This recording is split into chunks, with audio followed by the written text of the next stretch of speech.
ভারতের একটি ছোট্ট গ্রামে থাকত রামলাল, পেশায় একজন মাটির হাঁড়িওয়ালা। প্রতিদিন ভোরে তিনি বাঁশের ঝুড়ি ভরে নানা আকারের মাটির হাঁড়ি, কলস আর প্রদীপ নিয়ে বাজারে যেতেন। রোদে পুড়ে, বৃষ্টিতে ভিজে তিনি হাঁড়ি বিক্রি করতেন মাত্র কয়েক রুপির বিনিময়ে। এই অল্প আয় কোনোমতে সংসার চলত। রামলালের স্ত্রী সুনীতা দেবী ছিলেন শান্ত স্বভাবের, পরিশ্রমী গৃহবধূ।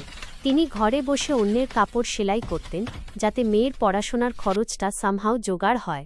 তাদের একমাত্র মেয়ে অনন্যা ছিল খুব বুদ্ধিমতী ও পরিশ্রমী।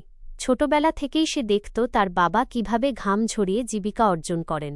একদিন রাতে সে মাকে বলেছিল, মা, আমি একদিন এমন কিছু করব যাতে আর বাবাকে রোদে পুড়তে না হয়। গ্রামের সরকারি স্কুলেই অনন্যার পড়াশোনার শুরু। তার হাতে বই থাকলেও পায়ে জুতো ছিল না, তবু প্রতিদিন স্কুলে যেত, মন দিয়ে পড়ত। শিক্ষকরা বলতেন, এই মেয়ে একদিন বড় কিছু করবে। রামলাল মেয়ের বই কিনতে নিজের দুপুরের খাবারটাও বেচে দিতেন, কিন্তু কখনো অভিযোগ করতেন না। সময়ের সাথে অনন্যা উচ্চ মাধ্যমিক পাশ করল, খুব ভালো ফল করে। গ্রামের মানুষ অবাক হয়ে গেল। তারপর শহরে গিয়ে সে কলেজে ভর্তি হল।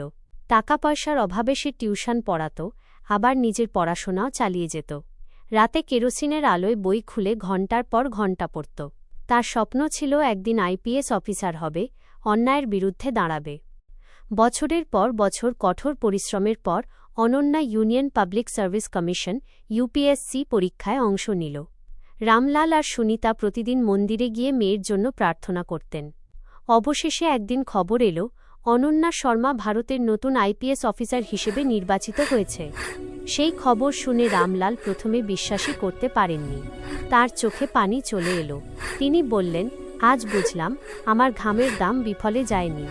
সুনীতা মেয়ের নাম জপ করতে করতে কেঁদে ফেললেন, গর্ব আর আনন্দে। কিছুদিন পর অনন্যা ইউনিফর্ম পরে গ্রামের থানায় এলো। চারদিকে লোকজন জড়ো হল। সবাই অবাক হয়ে দেখল যে মেয়েটিকে তারা একসময় খালি পায়ে স্কুলে যেতে দেখেছে, সে আজ পুলিশের পোশাকে দেশের সেবা করছে। অনন্যা বাবা মায়ের সামনে দাঁড়িয়ে বলল, বাবা, তুমি হাঁড়ি বিক্রি করে আমাকে মানুষ করেছ, আজ তোমার সেই কষ্টই আমাকে এই জায়গায় এনেছে। রামলাল মেয়েকে জড়িয়ে ধরে বললেন, না মা, আমি শুধু মাটি গড়েছি, মানুষ গড়েছিস তুই। তারপর থেকে গ্রামের মানুষ রামলালের দোকানের সামনে দিয়ে যাওয়ার সময় থেমে একবার তাকাত। এখন দোকানের ওপরে একটি ছোট্ট সাইনবোর্ড ঝুলছে, আইপিএস অনন্যা শর্মার বাবা রামলালের মাটির হাঁড়ির দোকান। গরিব বাবা মায়ের ত্যাগ আর মেয়ের স্বপ্ন একসাথে মিলিয়ে তৈরি হয়েছে এক অনুপ্রেরণাদায়ক বাস্তব গল্প, যা শেখায় অভাব স্বপ্নকে থামাতে পারে না, যদি ইচ্ছা ও পরিশ্রম থাকে অন্তরে।